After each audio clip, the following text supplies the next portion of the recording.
দিদি দিদি কিস্তিটা ছিল আপনার। কে? কাকে চাই?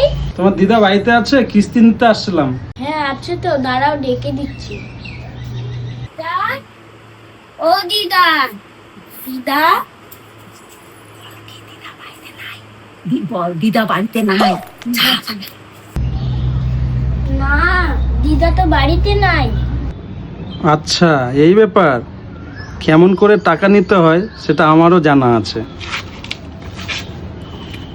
A few moments later. Madam madam, আপনার পার্সেল ছিল। পার্সেলটা চলে আসছে, দেখি টাকাটা যেন কোথায় রাখছি। যাই, দেন দেন পার্সেলটা। স্যার আপনি? হ্যাঁ আমি। দেন টাকাটা দেন। 4 সপ্তাহ থেকে ঘুরে যাচ্ছি, বাধ্য হয়ে এই বুদ্ধিটা করলাম। আগের সপ্তাহের কিস্তিটা রেডি রাখবে। যা, স্যার আমাকে এরকম করে ঠকালো। আমার পার্সেলটা আসবে, আমি এখন পার্সেলটা নিব কি করে? আমার আর ভালো লাগতেছে না, কি করে যে পার্সেলটা নিব।